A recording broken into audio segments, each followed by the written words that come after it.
BRS నాయకుల కళ్ళలో కడుపులో విషం అంటూ అలానట కళ్ళల్లో విషం ఉందట, కడుపులో కూడా విషం ఉందంట. రేవంత్ రెడ్డి ఏమంటున్నారంటే వాళ్ళ కళ్ళల్లో కడుపులో రెండిట్లో విషం ఉంది. మూసీ కాలుష్యం కంటే అదే ప్రమాదకరం అని చెప్పేసి నిన్న రేవంత్ రెడ్డి మాట్లాడాడు. ఈ వ్యాఖ్యలనే అందరూ కూడా కంపేర్ చేస్తూ ఉన్నారు. ఒకనాడు కేసీఆర్ ఎట్లా మాట్లాడుతుండే, ఇలా రేవంత్ రెడ్డి ఎట్లా మాట్లాడుతున్నాడు, అసలు ఆయన భాష ఏంటిదని చెప్పి ఇలా కంపారిజన్కి స్టార్ట్ చేశారు. ఫార్మా కంపెనీల వ్యర్థాలతో మూసీ కాలుష్యం, మహిళలు గర్భం దాల్చలేని దుస్థితి ఏర్పడింది. మూసీ ప్రక్షాళన చేయాలో వద్దో చెప్పాలి, డిపిఆర్ సిద్ధమయ్యాక శాసనసభలో పెడతామంటూ అసలు మూసీ పరివాహక ప్రాంతంలో అంటే మూసీ పొంటి ఇల్లులు కట్టుకుంటూ ఎవరు అన్ని రకాలుగా నష్టపోయి ఎక్కడేం లేక ఏ పరిస్థితి లేక బయట కట్టుకోలేక బయట కొనుక్కోలేక బయట ఉండలేక చివరికి కంపులో ఉండడానికి కూడా సిద్ధపడి వచ్చారంటే వాళ్ళ జీవితంలో ఆల్మోస్ట్ అన్ని రకాలుగా నష్టపోయి కోల్పోయిన వాళ్ళే ఆడ ఉంటారు. కానీ వాళ్ళను కూడా వదిలిపెట్టినటువంటి ముఖ్యమంత్రులు ఉన్నారంటే ఇక మన ముఖ్యమంత్రి ఉన్నాడు.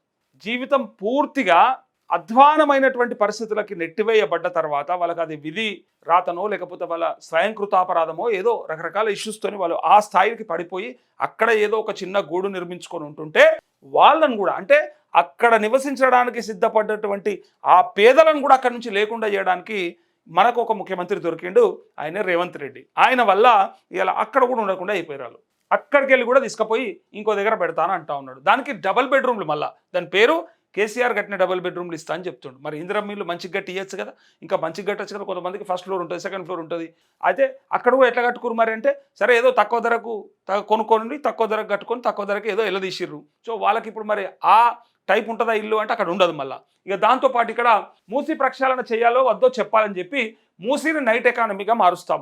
ఎస్, నేనేమంటున్నా, ఈయన మూసీ ప్రక్షాళన చేయాలా వద్దంటే డెఫినెట్గా చేయాలి. కాకపోతే మీ కమిషన్ల కోసం చేయొద్దు, పబ్లిక్ కోసం చేయాలి. ఇక్కడ బీఆర్ఎస్ కూడా అడిగింది, హరీష్ రావు కూడా సేమ్ ప్రశ్నలు అడిగిండు. అక్కడ నుంచి పంపించాలనుకుంటే వాళ్ళని ఏడికి పంపిస్తారు, వాళ్ళ పరిస్థితి ఏంది, వాళ్ళకి ఎందుకు అట్లా ఉన్న ఫలంగా అడిగి తీసి అవతల పాడేస్తున్నారు, వాళ్ళకి మరి ఆల్టర్నేటివ్ సొల్యూషన్స్ ఏమి ఇచ్చిండ్రు, ప్లస్ మీరు అక్కడ ఏం క్రియేట్ చేయదలుచుకున్నారు, పైగా అందులో కలపాలనుకుంటున్నటువంటి 2.5 టీఎంసీలు నీళ్లు ఎక్కడికి వెళ్ళేస్తారు, ఇది క్వశ్చన్. సింపుల్. ఇప్పుడు గోదావరి నది పైన కట్టినటువంటి మన కాళేశ్వరం ప్రాజెక్టు ఉత్తదైనప్పుడు, పనికిరాందైనప్పుడు, కూలేశ్వరం అయిపోయినప్పుడు, కుప్ప కూలిపోయింది అన్నప్పుడు మరి మూసీల కలిపే 2.5 టీఎంసీల నీళ్లు ఎక్కడి ఎవరింట్లోకి వెళ్ళి వస్తున్నాయి అని బీఆర్ఎస్ ప్రశ్న. మల్లన్న సాగర్ నుంచి మలపకపోతే అసలు ఎక్కడికి వెళ్ళి వస్తాయి చెప్పాలి. ఒకవేళ మల్లన్న సాగర్కి వెళ్ళి మలిపేటట్టయితే, బట్ మల్లన్న సాగర్ ఎక్కడిది, మల్లన్న సాగర్ని మీరు కలిపేటట్టయితే మల్లన్న సాగర్ ఎక్కడిది, అది ఎడికెళ్ళి వచ్చింది, అది ఎందులో భాగం, ఎందులో అంతర్భాగం, ఏడికెళ్ళి వస్తాయి నీళ్ళు మరణలకు. ఇగో ఇది సబ్జెక్టు. అసలు ముచ్చటకి ఇట్లుంటుంది. అది కూలేశ్వరమయ్యి అది పనికిరాని చెత్తాయి, అది డబ్బులన్నీ వేస్ట్ చేసిందని మీరు అన్నప్పుడు, అసలు అవసరమే లేదన్నప్పుడు ఇలా ఇండ్ల కలపాల్సినటువంటి 2.5 టీఎంసీల నీళ్లను యాడికి వెళ్ళేస్తారు చెప్పుర్రి, ఎవరి ఇంట్లోకి వెళ్ళి తెచ్చిపోస్తారు చెప్పుర్రి. రేవంత్ రెడ్డి ఇంట్లోకి ఎంచా లేకపోతే మంత్రుల ఇళ్ళకి వెళ్ళా ఏడికెళ్ళి వస్తాయి. ఏమన్నా భువనగిరి ఎంపీ చామల కిరణ్ కుమార్ రెడ్డి ఏమైనా తోడిపోస్తుండే, ఎవరు మోస్తారు మరి చెప్పాలి. బాగా మాట్లాడతారు కదా, అందుకే చెప్తా ఉన్నా. సో అక్కడికి వెళ్ళి ఎట్లా వస్తున్నాయి మరి నీళ్లు అంటే, మల్లన్న సాగర్లకి వెళ్ళి నీళ్ళు తీసుకుంటారు, అదే గోదావరి నీళ్ళే వాడతారు, అదే కాళేశ్వరంలో అంతర్భాగమైనటువంటి రిజర్వాయర్లకి నీళ్ళు వస్తాయి. కానీ కాళేశ్వరం కుప్పగొలిపోయింది, కాళేశ్వరం పనికిరాదు. ఇగో ఈ సబ్జెక్ట్ చెప్పేటోడు లేడు, ఈ సబ్జెక్ట్ అడిగేటోడు లేడాలని. ఇది కదా అసలు పాయింట్. ఇక అది విడిచిపెట్టి దీనికి వచ్చి ఇంకోటి మూసీని నైట్ ఎకానమీగా మారుస్తాం. పొద్దుందాకా ఎకానమీకే దిక్కు లేదురా నాయన. పొద్దుందాకా ఎకానమీకే దిక్కు లేక ప్రతి నెల మేము అప్పే చేస్తూ ఉన్నాం జీతాలు ఇవ్వాలంటే అని చెప్పినటువంటి మీరు, మనకు వస్తున్న రెవెన్యూ, మనం పెడుతున్న ఖర్చు, మన సంక్షేమ పథకాలు అన్నిటికీ మనకు అవుతున్నటువంటి ఖర్చులో ప్రతి నెల మేము అప్పు చేసే ఇవ్వాల్సి వస్తుందని చెప్పిన తర్వాత ఈయనట 1,50,000 కోట్లతో మూసి ప్రక్షాళన చేసి దాన్నట నైట్ ఎకానమీగా మారుస్తారట. పొద్దున్నదాకా ఎకానమీగా దిక్కు దివానం లేదని ఇలా కామెడీగా నవ్వుకుంటా ఉన్నారు. పోని ఆయన చెప్పే విధానం చూడరు, ఇంకా నవ్వొస్తుంది. ఇంకేం చెప్తారు చూడరు, చాలా నవ్వొస్తుంది. చాలా చిత్రంగా ఉంటాయి ఆయన మాటలు. నైట్ ఎకానమీగా మారుస్తాము అని పట్నపోలు 9 గంటలకు వండుకుంటాడు. పట్నపోలు 9 గంటలకు వండుకున్నాక ఆడికి వచ్చి నైట్ ఎకానమీ మరి సృష్టించేటోడు ఎవడు, కొనేటోడు ఎవడు, అమ్మేటోడు ఎవడు, నాకు అర్థం కాలేదు. ఏడుకెళ్ళి తెచ్చి పెడతాడు. మరి ఆ మూసి పరివాహక ప్రాంతంలోనట షాపింగ్ మాల్స్ అట, దాంతోపాటు ఆఫీసులు ఉంటాయట కొన్ని, వాటితో పాటు కల్చరల్ యాక్టివిటీస్ అంట. మరి ఏ కల్చరల్ యాక్టివిటీస్, ఏం పబ్బులు పెడతాడో ఏం పెడతాడో కానీ, అరే అక్కడ పెట్టినటువంటి ఆ ఏరియాలో మరి అమ్మేదవడు, కొనేదవడు, ఎకానమీ ఎడికెళ్ళి వస్తుంది. పొద్దుందాకా ఎకానమే దిక్కు లేదు, దివానం లేదని ఇలా అంటా ఉంటే, ఈ రాత్రి ఎకానమీ ఏడికెళ్ళి వస్తాయి, ఏం పెట్టి ఎట్లొస్తాయి, ఏం క్రియేట్ చేయదలుచుకున్నావు, ఇక్కడ ఏం ఇంకా గలీజ్గా మాట్లాడుకుంటారు కొంతమంది. అయితే ఇంకా దారుణంగా నైట్ ఎకానమీ అంటున్నాడు కదా, అంటే అది ఏంది అసలు, ఎట్లా క్రియేట్ చేస్తాడు, ఏం పని చేపిస్తాడు, ఎట్లొస్తాయి అవన్నీ అని చెప్పి అక్కడ అడుగుతూ ఉన్నారు. నైట్ అంతా ఉండి ఏం చేస్తారని నాకు అర్థం కాలే. నైట్ ఆఫీసులు అంటే వేరే దగ్గర ఆఫీసులు నైట్ నడుస్తలేవా? మూసి పరివాహక ప్రాంతం ఉంటే ఉండాలనా? సరే ఆడ కడితే ఉంటారేమో అనుకుందాం.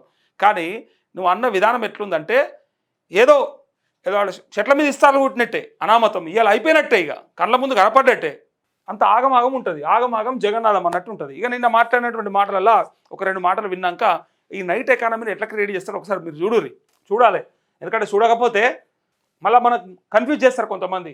పొద్దున్న దాకా ఎకానమీ లేకనే నన్ను కోసుక తిన్నా పైసలు లేవు, నన్ను అండక తిన్నా పైసలు లేవు, నన్ను ఎత్తుకపోయినా పైసలు లేవు, నన్ను ఏం చేసినా మీకు ఇయ్యలేను అని చెప్పినోడు ఈ రాత్రి ఎకానమీ ఆడికెళ్ళి తెస్తాను నాకు అర్థమవుతలేదు. పొద్దున్న దాకా ఎకానమీ లేదు, అదేదో డెవలప్ చేస్తే వస్తుంది అని అంటాడు. కానీ దానికో 1,50,000 కోట్లు అప్పు చేయాలిగా. మళ్ళీ ఆల్రెడీ 2.5 లక్షల కోట్లు అప్పు అయింది, మళ్ళీ 1,50,000 కోట్లు అప్పు చేయాలి కదా. మళ్ళీ అప్పు చేసిన తర్వాత అసలు ఇంకొకటి, అప్పు చేసినందుకు ఎంత కట్టినవా అసలు ఇప్పటిదాకా? కేసీఆర్ అప్పు అన్నావు కదా 3.5 లక్షల కోట్లని, 8 అని చెప్పారు కదా. అవి ఎంత కట్టినావు ఇప్పటిదాకా? ఎంత అప్ప చెప్పారు?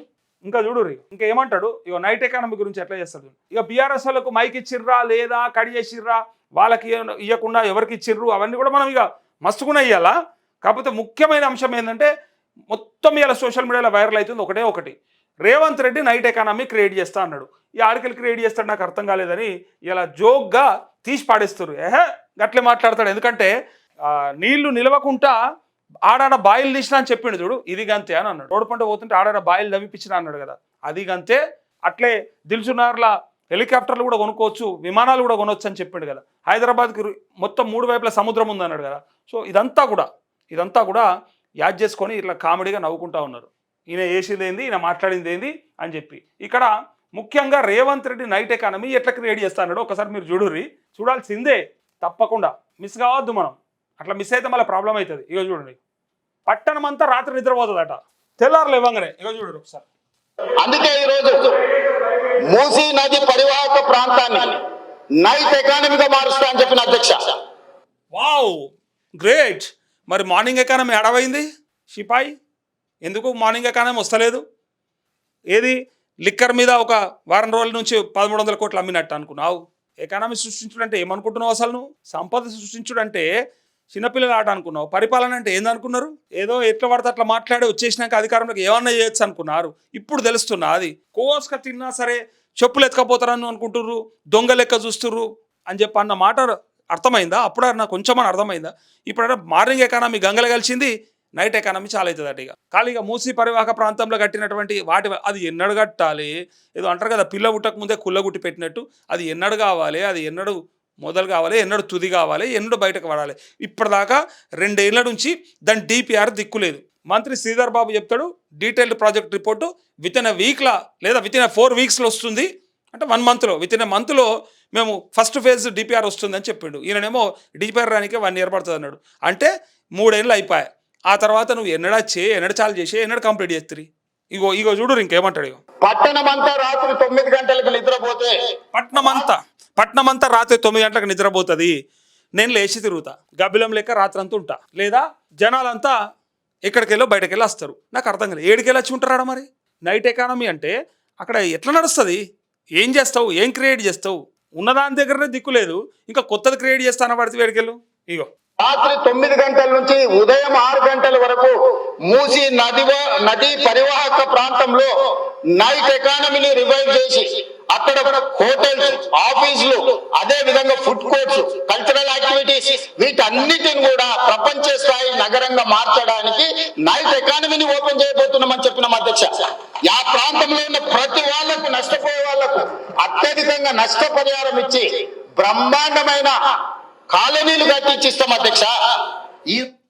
ఇది పని లేని పైసలు ఎడికెళ్ళి వస్తాయని అనుకుర్రేమో. పని లేని పైసలు ఎడికెళ్ళి వస్తాయి. ఇగో ఇది పని పెట్టుకుర్రు, పైసలు పంచుకుంటారు. ఇక దీంట్లో ఉన్నది అయితే, ఎందుకంటే కాళేశ్వరం అటువంటి ప్రాజెక్ట్ అయితే వీళ్ళతో కాదా, వీళ్ళు చేయరాదా.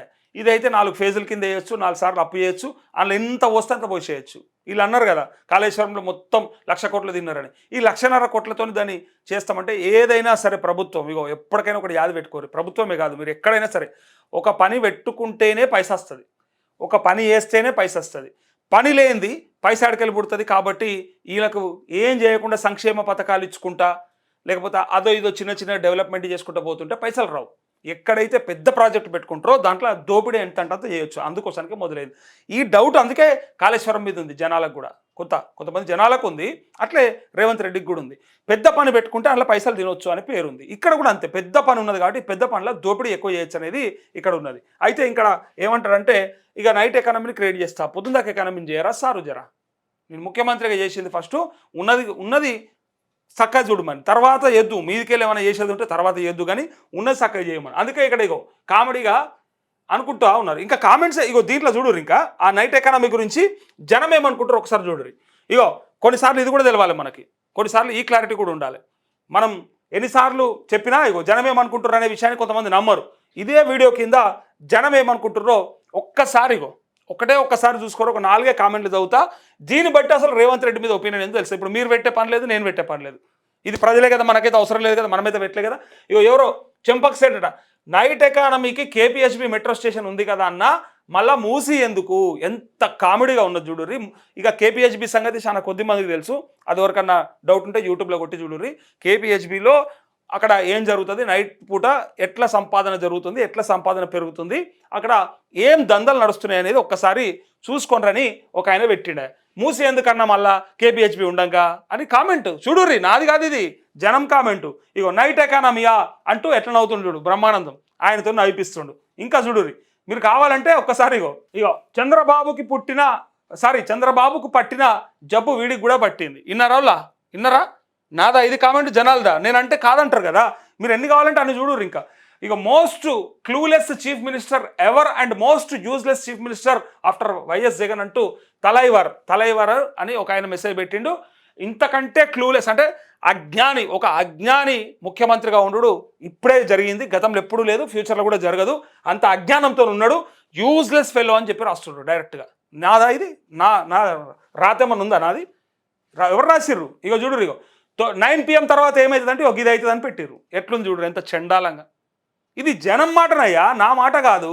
గవి చేస్తారట. ఇగో ముందు కేబుల్ బ్రిడ్జికి ఉన్న లైట్లు ఆన్ చేసి తర్వాత నైట్ ఎకానమీ గురించి మొరుగు అని చెప్పి ఒక ఆయన అంటుండు. ఇన్నారులా నైట్ అట మొదలు కేబుల్ బ్రిడ్జికి ఉన్న బల్బులు అయితే చాలు చేయు, ఆ బుగ్గలు అయితే మొదలు చాలు చేయు, అది చేయకుండా ఎకానమీ గురించి మాట్లాడుతున్నాం అంటారు. ఇగో రాజమౌళి సినిమా సెట్టింగ్స్కి పనికి వస్తాయి, మొదలు కనీస అవసరాలపై దృష్టి పెట్టి మిగులు ఉంటే ఈ పని చేయి. ఎస్ కరెక్ట్, ఇది కరెక్ట్ చెప్పారు. అసలు యారన్నా కనీస అవసరాలు కదా కావాల్సింది. రైతులకు నీళ్ళు ఎట్లు ఇవ్వాలి, కరెంట్ ఎట్లు ఇవ్వాలి, సంక్షేమ పథకాలు ఎట్లు ఇవ్వాలి, ముసలోళ్ళకి పింఛన్ ఎట్లు ఇవ్వాలి, కొంత యూరియా ఎట్లా సప్లై చేయాలి, బోనస్ ఎట్లు ఇవ్వాలి, ఇవి కదా అసలు కనీస అవసరాలు అనేది బంద్ పెట్టిండు. అసలైన వాటిని ఇచ్చిపెట్టిండు, అడమైన దాన్ని ఎత్తుకున్నాడు, పనికిరాని దాన్ని ఎత్తుకున్నాడు. ఇలా చూడుర్రి, అసలు మినిమం రిక్వైర్మెంట్స్గా దవాఖాన్లల్లా సరిగ్గా ఎక్విప్మెంట్ లేదయ్యా. ప్రభుత్వ దవాఖాన్లల్లా చచ్చిపోతురయ్యా పేషెంట్లు పోతే. ప్రభుత్వ బడులల్లో పిల్లలకి బెంచీలు లేవయ్యా. నాకు టీచర్లు మెసేజ్లు పెడుతుంటారు, సరిగ్గా బెంచీలు లేవు, ఉన్న స్ట్రెంత్కి సరిపడా బెంచులు లేవు, బాత్రూమ్లు లేవు. గురుకుల పాఠశాలలో మన పిల్లలకి సరైన పౌష్టిక ఆహారం అందించలేకపోతా ఉన్నాము. ఇంతకంటే ముందు కనీసంగా కేసీఆర్ కిట్ లాంటివో లేకపోతే ఇంత అమౌంట్ అదో ఇదో వచ్చేది ప్రభుత్వ ఆసుపత్రులలో కనుక డెలివరీలు అయితే. ఇలా అది దిక్కు లేదు, కనీస అవసరాలు లేవట. కానీ మూసీని సుందరీకరించి మరి ఎవరిని కూర్చోబెడతాడో ఆడ ఎవరిని వండబెడతాడో తెలుస్తలేదని ఇలా జనాలు మాట్లాడుకుంటారు. ఇక్కడ క్లియర్గా వాళ్ళే మెసేజ్లు పెట్టిరు. నైట్ ఎకానమీ అంటే కూకట్పల్లి మెట్రో స్టేషన్ దగ్గర మనం చేసుకునే బిజినెస్ని మూసీ నది దగ్గర గ్రాండ్గా పెట్టిస్తున్నాడు రా మన అన్న పచ్చ తమ్ముళ్ళు అంటూ తెలంగాణ వైపు. వీళ్ళంతా నాకు సంబంధం లేనోళ్ళ, వీళ్ళంతా కామెంట్లు చూడరు కదా, నోరు తెరుస్తారు మీరు. ఇది ఎవ్వరు అనాల్సిన పని లేదు. నేనంటే జర్నలిస్ట్ నరేష్కు పని లేదు, జర్నలిస్ట్ నరేష్ కావాలని బట్టగలిసి మీద నాకేం అవసరమయ్యా. ప్రజలు అంటుర్రని చెప్తే కూడా మీకు నొప్పి అయితే నేను ఏం చేయాలి? సాక్ష్యాలు చూపిస్తాయి. ఇంకా ఏమన్నా ఫోటోలు వీడియోలు కూడా కావాలంటే చూపిస్తా. అలా పేర్లు కూడా ఉన్నాయిడా. ఏకేఆర్ ఇగో ఎల్గా ఉన్న ఎకానమీని సెట్ చేయి ఫస్ట్. ఎల్గా అట, అది ఎల్లు నాకు చదవబుద్ధి అయితే లేదు, మీరు చదువుకుంటే చదువుకోరు. ఎవ్రీవన్ వెల్కమ్స్ ఏ నైట్ ఎకానమీ. వీడు రాకముందు సిటీ 24 hours ఫంక్షనింగ్ ఉండే, అది మనకు ఎరకలేదా? అంత పబ్లిక్ ముచ్చట్నేది, అంత పబ్లిక్ కామెంట్స్, ఎక్కడ కూడా నా సొంత కవిత్వమే లేదు. ముందు కేబుల్ బ్రిడ్జ్ నీట్గా ఉంచి లైట్స్ ఆన్ చేయి, తర్వాత చూద్దాం. ఇగో ఇదైతే కేసీఆర్ బొమ్మ ఉంది, కేసీఆర్ ఫ్యాన్, మనకు సంబంధం లేదు. ఎందుకంటే వాళ్ళు రాస్తున్నటువంటిది ఏదైనా ఉంటే బీఆర్ఎస్లు రేవంత్ రెడ్డి అంటే నచ్చక రాసిండు అనుకుందాం. వీళ్ళు కూడా కొంతమంది సానుభూతి పరులు అనుకుందాం, కానీ అందరూ అట్లా ఉండరు కదా. ఒక్కలన్నా ఒకరు మరి మీరు కామెంట్ మీరన్నా పెట్టచ్చు కదా. ఎవరైతే అనుకుంటుర్రో అవును ఇదంతా తప్పు ఎవడోడో పెట్టిండు కామెంట్ అంటే మరి కాంగ్రెస్ కూడా సోషల్ మీడియా ఉంది కదా, కాంగ్రెస్కి సానుభూతి పరులు ఉండరు కదా, కాంగ్రెస్ కూడా ఓట్లు వేసారు కదా, మొన్న మస్తు సీట్లు ఇచ్చారు 64 సీట్లు, మరి వాళ్ళ ప్రజలు ఉండరు కదా, వాళ్ళు కూడా పెట్టాలి కదా ఇక్కడ మరి కామెంట్స్, వాళ్ళు పెడతలేరు ఎందుకు మరి? ఇక 420 సీఎం నైట్ అంతా వెజిటబుల్ మార్కెట్స్ పెడతారు అంతేనా? ఇగో ఏందో కామెంట్ చూడురు, ఇంకా చూడురు ఒకసారి, ఇంకేందో ఇగో వేస్ట్గా మరి అక్కడ ఎందుకు కూలగొట్టినవరా, అసలు నీకు మైండ్ ఉందా? అగో ప్రజల మాటనయ్యా, ప్రజల మాట, నాది కానే కాదు. ఇగో ఎప్పుడు అదే ఆలోచన, గలీజ్ మైండ్ సెట్. అందరూ పడుకున్నాక నువ్వు ఓపెన్ చేసి ఏం చేస్తావురా, ఏం ఓపెన్ చేస్తావు? జనాల మాట వినండి ఒకసారి. అంత వన్నాక నువ్వు ఓపెన్ చేసి ఏం చేసేది ఉంది? ఇగో 2 ఏళ్ళు గోవిందా, ఇంకా ఏముంది బొచ్చు అంటూ. అరే రే రే, నైట్ ఎకానమీ అంటే బ్రోతల్ హౌజులు నడపడం మారా, షీ షీ షీ షీ షీ షీ. ఈ మెసేజ్ నేను చదవబోయి ఇక అద్దిగా, నేను మళ్ళా కావాలని నేనేదో రెచ్చగొట్టినట్టు, నేనే చూపించినట్టు ఈ దారుణమైనటువంటి మెసేజ్లు ఉన్నాయి. నిజంగా గలీజ్ మెసేజ్లు పెట్టారు. నిజంగా ఈ రేవంత్ రెడ్డి ఇది చూస్తే మాత్రం శిషి అనుకోవాలి, సప్పుడే కూకోవాలి. ఎందుకంటే ఉన్నాయి సక్క చేయవా అంటే లేని తీసుకొస్తా అని చెప్పి అంటా ఉన్నాడని ఇక జనాలు, ఇక బీఆర్ఎస్ వాళ్ళు వాకౌట్ చేసుకురు, మనకు సంబంధం లేదు అలా రాజకీయం ఏమనంటే మైక్ కట్ చేసిరు, మాకు మాట్లాడడానికి ఇస్తలేరు, మేము మాట్లాడనియలేదు, మేము చెప్దాం అనుకున్నాం కానీ చెప్పనిస్తలేరు అని చెప్పి వాళ్ళు అన్నారు. సరే అది పెడితే పెట్టని. అయితే ఇంకొక ముచ్చట ఏంటంటే ఇగో నైట్ ఎకానమీకి సంబంధించి ఒకసారి గిజ్జుడు ఇంకో మాట ఇంట్లోనే బ్రేకింగ్ న్యూస్, ఏసీలు అవసరం లేకుండా ఫ్యూచర్ సిటీ నిర్మించున్న రేవంత్ రెడ్డి ఆడ ఏసీలు పెట్టకుండానే ఫ్యూచర్ సిటీ నిర్మిస్తాడ. 30,000 ఎకరాల్లో నిర్మించే ఫ్యూచర్ సిటీకి పైపుల ద్వారా చల్లని నీటిని బిల్డింగ్లకు సరఫరా చేసి ఏసీలు అవసరం లేకుండా చేస్తామంటూ Revanth innovative thinking. Yes, this is innovative thinking by mister Revanth Reddy, our great chief minister. గతంలో ఇలాగే 2 ఇన్నోవేటివ్ థింకింగ్ ఐడియాలు చెప్పిన రేవంత్ గతంలో 2 చెప్పిండు. ఒకటి హైదరాబాద్లో ఆర్టిఫిషియల్ బీచ్ ఏర్పాటు చేస్తా అని చెప్పిండు, అది కూడా innovative thinking of Revanth Reddy. ఇంకొక మాట, ఇగో హైదరాబాద్ రోడ్ల మీదకి నీళ్ళు రాకుండా రోడ్ల కింద బాయిలు తవ్విపించాడు. This is also one of the greatest innovative thinking by our favourite, our great chief minister of Telangana. ఎంత మంచి మాట చెప్పిండు, బాయిలు తవ్విపించిన అని చెప్పిండు. అందుకే పైపుల ద్వారా ఫ్యూచర్ సిటీ నిర్మిస్తాడట, ఆడ చల్లటి నీళ్ళు పంపితే ఇక ఏసీలు పెట్టుకోవాల్సిన పని లేదట. సో ఇట్లా ఉండంగా ఇక అందరు ఏం మాట్లాడుకుంటారు అంటే బీఆర్ఎస్ వాళ్ళని మాట్లాడియలేదు రేవంత్ రెడ్డి. సరే ఇదైతే ఒక పంచాయతీ ఉంది, అది వేరే విషయం. ఏం పంచాయతీ అంటే నైట్ ఎకానమీ గురించి అయితే చండాలంగా మాట్లాడుకుంటారు. ఇక ఆయన ఆ వర్డ్ని ఎట్లా ఉపయోగించాలనో, ఎట్లా క్రియేట్ చేయాలనో దాన్ని చెప్పలేకపోయిండు. సరిగ్గా మాట్లాడడం రాదు, సబ్జెక్ట్ లేదు, అన్నీ తప్పే. ఏదో అంటారు కదా, వికారాబాద్ కా హవా లాఖో మరద్ కా దవా అని చెప్పన్న ఆ సామెతను అది సేమ్ కేసీఆర్ చెప్పినట్టు చెప్పాలని ఆయనతో ఏదో చెప్పబోయి 2 సార్లు తప్పు చెప్పాడు. ఒక్కసారి కాదు, ఇది 2వ సారి. ఒక్కసారి అంటే తప్పు చెప్పిండు, మళ్ళీ ఒకసారి అన్న రైట్ చెప్పాలి కదా. వికారాబాద్ కా హవానా పోయి వఖారాబాద్ కా అన్నాడు, వఖారాబాద్ కా అన్నాడు. ఓకే సరే, వఖారాబాద్ కా హవా లాకో మరదొంక అని అనాల్సిన దాన్ని లాకోంక కిస్కా క్యావంక అని చెప్పి నవ్వుకుంటారు, కింద కామెంట్ చేస్తారు.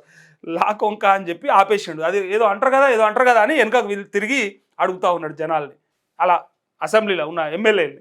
అయితే ఇక్కడ ఇప్పుడు ఒక ముచ్చట ఏంటంటే రేవంత్ రెడ్డి ఎట్లా మాట్లాడో మనం చూసినాం నిన్న అసెంబ్లీలో. ఏమన్నాడు, మీ కళ్ళల్లో విషం ఉన్నది, ఒకవేళ అద్దాలతో కవర్ చేస్తున్నారు కానీ అద్దాలు లేకపోతే భస్మం అయిపోయేటోళ్ళు, ఇక్కడ అంత దారుణమైనటువంటి విషయం మీ కడుపులో అండ్ మీ కళ్ళల్లో ఉన్నది అని చెప్పి ఇందాక ఈ వార్తలు కూడా, ఈ పత్రికలు కూడా అదే కదా రాసింది.